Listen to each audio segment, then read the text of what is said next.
31절까지입니다. 걸어가는 기도라는 제목으로 오늘 말씀을 같이 나누고 싶습니다.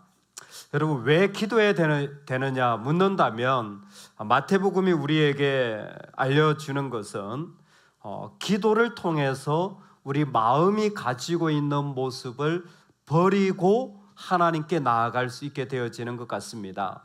우리 각자는 각자의 관점과 생각과 모습을 가지고 살아가는 존재인 것 같습니다. 우리는 이것을 선입관이라고 부르죠. 선입관이 있으면 어떤 것을 보더라도 그것이 나에게 다가오지 않습니다. 그 그림만이, 내가 가지고 있는 모습만이 전부라고 생각되어지는 것입니다. 한 번은 샤워를 하고 있는데 옆에 할아버지 정도 보이시는 분이 꽤 연세가 있어 보이시더라고요. 그런데 그분의 몸을 보고 깜짝 놀랐습니다. 저보다 몸이 더 좋으신 거예요. 목욕탕에서 일어나는 일입니다. 남자들은 그런 데 관심이 있어요. 그래서 우와! 근데 그분의 말씀이 더 놀라웠어요. 수영을 하셨는데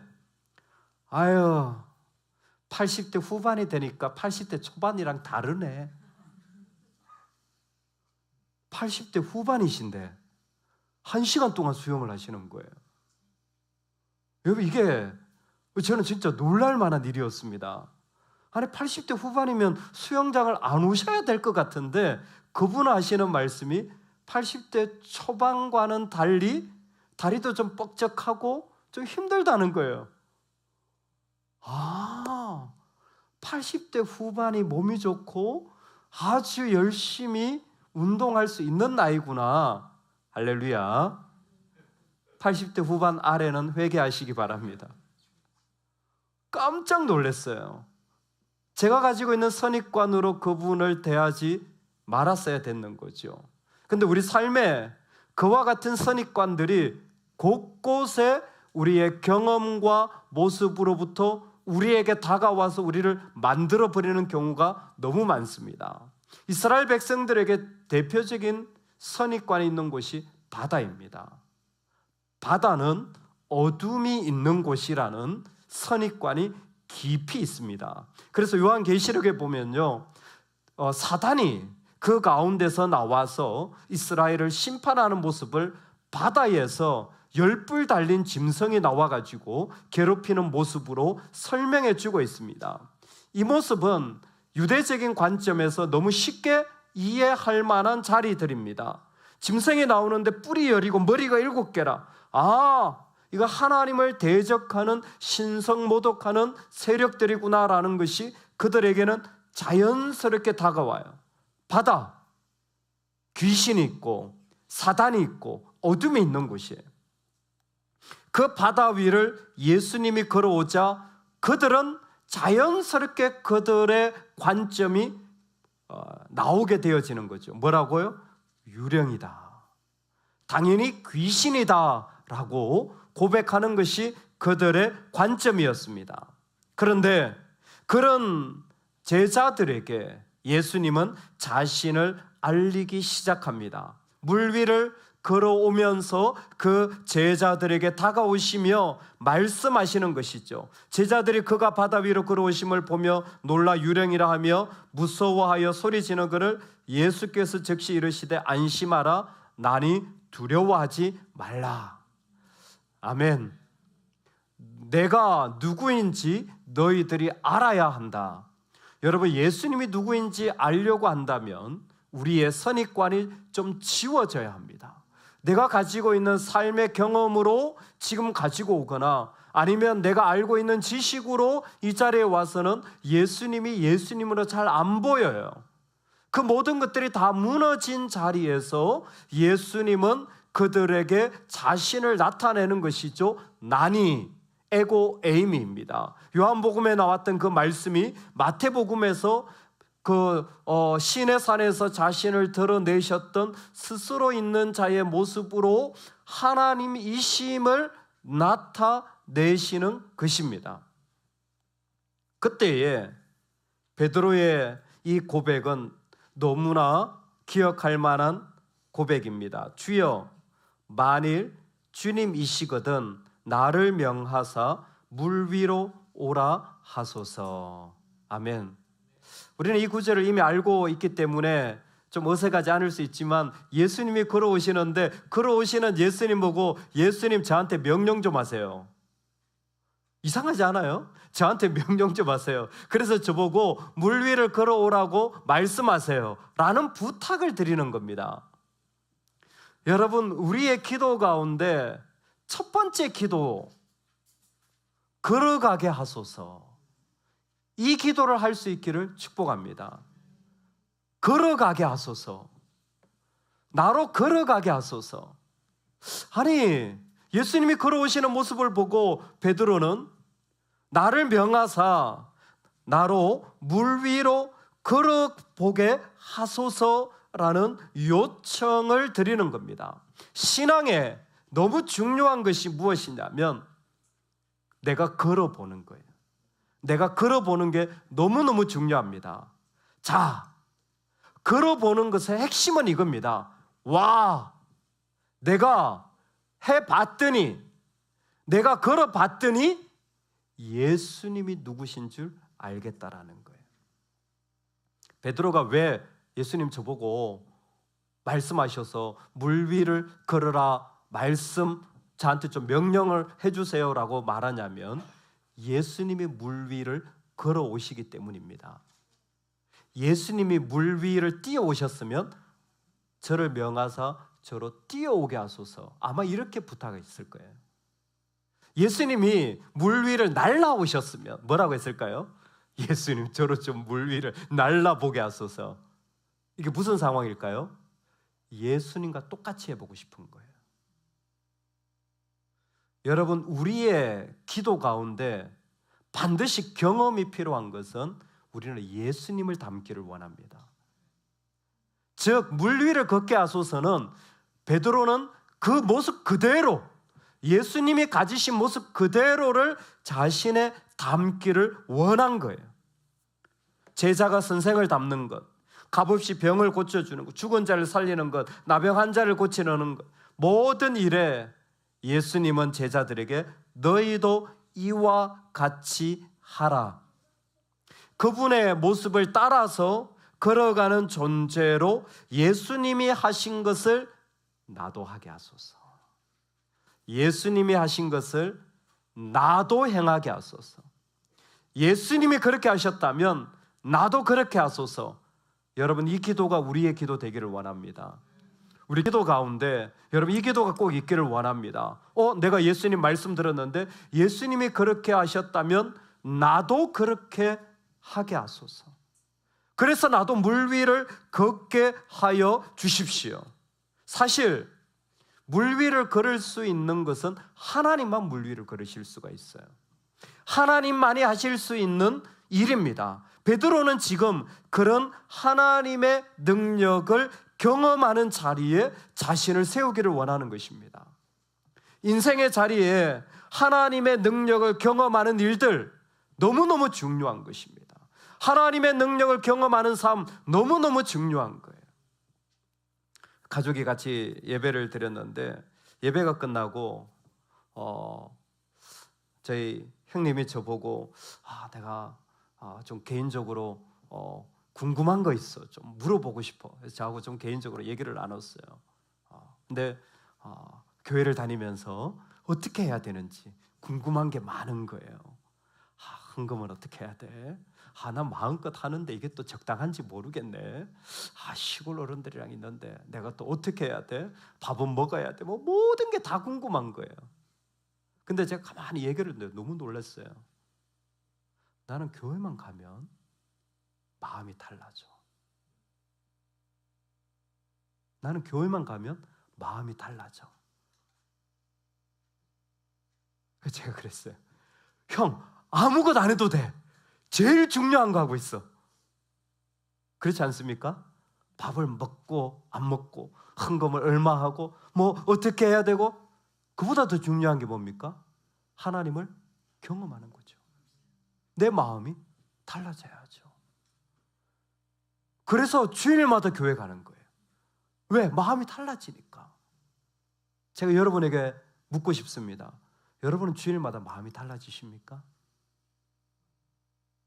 여러분 예배 때마다 마음이 달라지는 걸 경험하세요? 여러분 우리가 이거 경험해야 돼요. 그 예배 순간마다 하나님 나를 물 위를 걷게 해주세요. 예수님이 걸어가셔서 제 아픈 자를 향하여 섬겼다면 하나님 나도 그와 같이 해주세요. 예수님의 은혜를 베풀었다면 나도 그와 같이 은혜를 베푸는 삶이 경험되어지게 해주세요. 나로는 할 수 없었지만 그 주님이 하신 그 일처럼 나도 걸어보게 해주세요. 나도 이 땅을 살아가면서 주님처럼 걸어보게 해주세요. 여러분 예수님은 지금도 우리를 초대하십니다. 오라, 오라 하소서. 예수님은 오라라고 하십니다. 무거운 짐진 자들아 내게 오라라고 말씀하십니다. 이 얘기는 베드로뿐만이 아니라 오늘날 우리 모두에게 예수님은 예수님이 하시는 일들을 우리에게 그대로 다시 역사하도록 그 현장에 초대하시는 분이라는 거예요. 그 현장에 초대하시는 분이라는 거예요. 기도할 때 그 사람은 물 위를 걸어가는 거예요. 기도할 때 그 사람은 그 자리에서 그 은혜를 경험하는 거예요. 기도할 때 그 사람은 하나님이 역사하시는 것을 몸으로 삶으로 알게 되어지는 겁니다. 나로 걸어보게 하소서. 여러분 오늘 우리에게 주님을 만난 경험의 자리가 있어서 야 아들아 내한테 이런 경험이 있었어. 딸아 친구야 나한테 이런 경험이 있었어. 내가 주님을 맛보았어 하는 그 자리가 걸어본 자리가 우리 가운데 고백되기를 소망합니다. 두 번째 오늘 말씀 가운데 한번 같이 읽어보겠습니다. 29절인데요 29절 말씀 같이 한번 읽어보겠습니다. 시작. 오라 신 베드로가 배에서 내려 예수께로 가되 베드로가 배에서 뭐라고요? 내려 물 위로 걸어서 예수께로 가되. 아멘.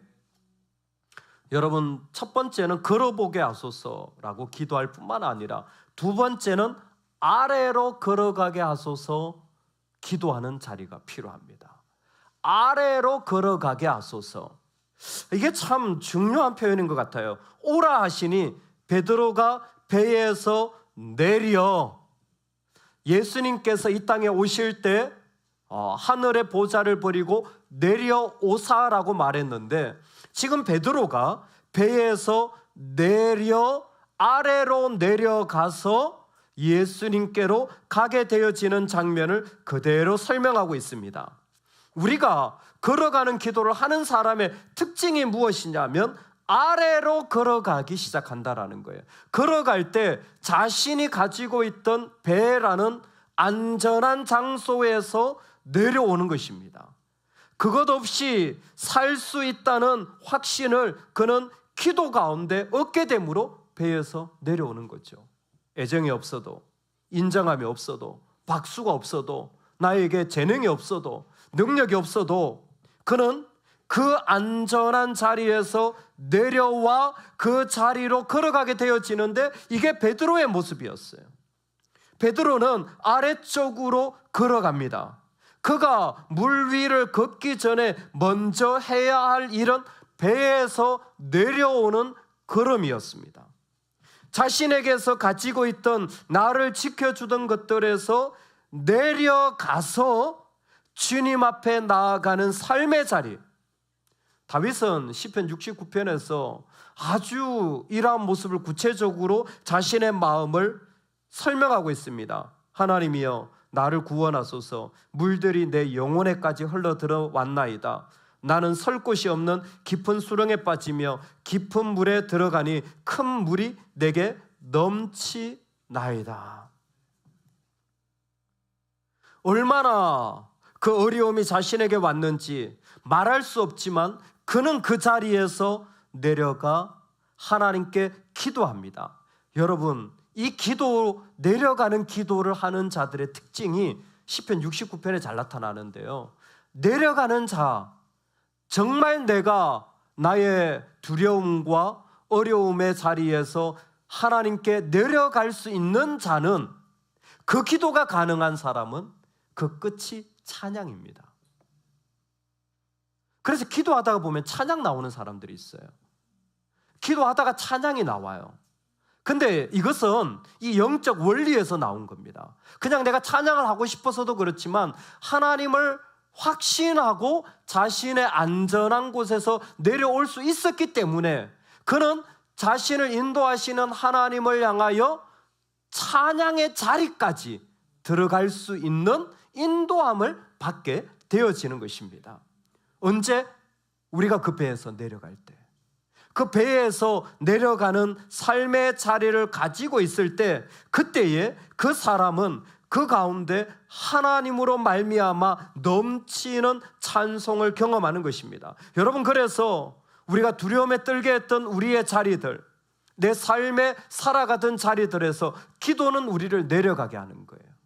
완전히 다른 거죠. 완전히 다른 모습으로 서게 하는 겁니다. 이게 기도의 자리예요.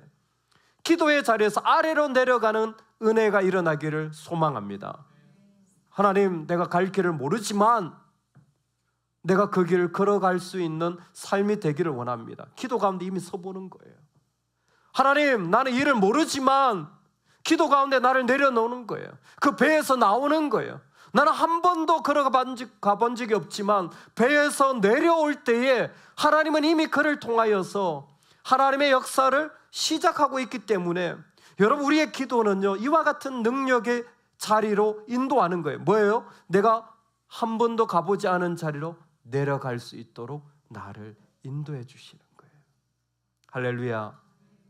기도가 살아있어서 아래로 내려가는 기도가 일어나기를 주의 이름으로 축원합니다. 아래로 내려간다면 물 위를 걸으실 겁니다. 아래로 내려가기만 하면 물 위를 걸으십니다. 할렐루야. 아멘. 베드로는 참 놀라워요. 그 아래로 배에서 나와서 내려가서 물 위로 걸어갑니다. 근데 곧 그 가운데 강풍이 일어나는 것을 보고 그의 마음이 두려워서 금방 물에 빠져가게 되어집니다. 주여, 나를 구원하소서. 그랬더니 예수님께서 즉시 손을 내밀어 그를 붙잡으시며 이르시되 믿음이 작은 자여 왜 의심하였느냐. 우리 같이 믿음으로 선포하겠습니다. 실패해도 걷게 하소서. 여러분, 베드로는 성공했나요? 실패했나요? 베드로는 성공했나요? 실패했나요? 사도 바울이 기도했습니다. 3번이나 경험하게 해달라고. 뭐를? 치유를 경험하게 해달라고. 그래서 육체의 가시를 위하여서 3번 기도했습니다. 그의 기도는 성공했나요? 안 했나요? 그의 기도는 성공했나요? 안 했나요? 모르세요? 어렵죠. 왜 제가 이렇게 질문할까요? 베드로는 기도에 성공했습니다. 그의 병은 안 나았어요. 하지만 병을 낫게 해달라고 더 이상 기도하지 않아도 되는 사람이 되었어요. 그의 병은 안 나았어요. 근데 병이 안 나아도 되는 사람이 되었어요. 오늘 우리의 기도가 실패해요. 베드로 물에 빠졌어요. 근데 주님이 즉시 건져주세요. 놀랍게 결론이 뭐냐면 그 주님을 보고 마태복음 처음으로 하나님의 아들이라고 고백하는 것입니다. 주님이 원한 건 물 위를 걷는 것이 아니라 그의 입술을 통해 물이 빠진 자리에서도 하나님의 아들을 향한 고백이 나오는 것입니다. 주님은 우리로 하여금 그 아픈 자리에서 여전히 걷는 사람이 되기를 원하시는 겁니다. 그래서 주님은 즉시 손을 내밀어 함께 배에 오르시는 거예요. 대단히 중요한 주님의 모습이죠. 즉시 지체하지 않고 바로 손을 내밀어서 임마누엘로 함께 배에 올라요. 누가복음은 기사가 달라요. 혼자 오릅니다. 그러나 마태복음에서는 함께 오르시는 주님의 모습을 설명해 주고 있습니다. 왜 이와 같습니까? 우리가 실패한 자리들마다 주님이 함께 계시는 거예요. 바울은 이 복음을 즉시 깨달은 거예요. 기도를 딱 3번 해보고 알게 된 거예요. 내 병 중에도 주님이 함께 계셔서 나를 여기서 건져주실 뿐만이 아니라 이 모습을 통하여 하나님이 영광 받으시는 거구나. 그러면 주님이 함께 계시는 자리라면 더 이상 기도할 필요가 없는 거예요. 주님이 함께 계시는 자리라면 내가 그거 가지고 씨름할 필요가 없는 겁니다. 이미 나는 그 일을 통하여 주님께 영광을 올리기 때문에 사나 죽거나 주의 것입니다. 오늘 우리가 살아갈 때에 실패해도 걷게 하소서. 내 인생의 물에 빠지고 넘어지고 그럴 수 있습니다. 그런데 그 자리들마다 주님은 즉시 손을 내밀어 함께 배에 오르는 주님으로 우리와 함께 하실 것입니다. 그럴 때에 그 제자들은 하나님의 아들이라는 놀라운 고백을 하는 사람들로 그의 삶이 풍성해지고 있습니다. 빵 5개, 물고기 2마리로 몇 명을 먹었죠? 5,000명을 먹었죠. 그리고 바람이 이는 밤에 물 위로 걸어오는 예수님을 만나게 되어집니다. 이 두 사건이 연결되어져 있어요. 그리고 그 밤에 예수님께서는 세례 요한이 죽었다라는 이야기를 듣고 자신의 죽음을 직감하고 밤새 기도하십니다. 이 사건이 연결되어져 있어요. 예수님은 지금 제자들이 기대하는 한 가지예요. 수많은 주님의 기적과 말씀의 끊임없는 도전 속에서 이제 주님을 경험할 때가 되었다. 이제 나를 경험할 때가 되었다. 에고에이미, 나다. 이제 나를 경험할 때가 되었다. 여러분, 우리의 기도를 통하여 하나님을 경험하는 인생의 때가 되어졌습니다. 오늘을 통하여 나는 일하는 사람, 섬기는 사람이 아니라 하나님을 경험한 사람이 되기를 소망합니다. 내가 만난 하나님이 고백되어지는 자리가 되기를 원합니다. 나 실패했는데 있잖아, 나 분명히 넘어졌거든, 나 분명히 아프거든. 그런데 주님이 즉시 나를 붙잡아 주셔서 나와 함께 그 배에 올라주셨어 라는 고백이 우리의 고백이 되기를 소망합니다. 때로는 내 삶의 자리는 모르지만 주님, 나는 내려가서 걷게 하여 주세요. 기도 가운데 얼마든지 내려가도 괜찮은 하나님의 사람이 되어져서 그때에 우리에게 오신 주님을 경험하는 축복이 있기를 원합니다. 주님도 그러셨다면, 주님도 이 땅에서 말씀하셨다면, 주님도 행하셨다면 나도 그 일 이제는 행하게 해주세요. 제가 세상에 다 못하지만 나에게 들려진 주님만큼은 내가 걸어가게 해주세요. 주님, 나를 명해서 야 김땡땡 걸어와. 주님 나한테 좀 말씀하실 때에 제가 걸어가는 사람이 되게 해주세요. 여러분, 지금이 그 시즌인 줄로 믿습니다. 이제는 그 주님을 경험하고 만나서 선포해야 될 자리에 우리 모두가 초대받았습니다. 이 일들이 우리의 삶의 자리에 있어서 정말 삶의 자리들마다 이야기 나누고 싶고 함께 하게 되어지는 은혜가 있기를 간절히 축복합니다. 아멘, 아멘, 아멘. 우리 같이 한번 기도하겠습니다. 우리 이 시간에 기도할 때에 자리에서 다 같이 일어나셔서 함께 주님 앞에 나아가 기도하겠습니다. 주님이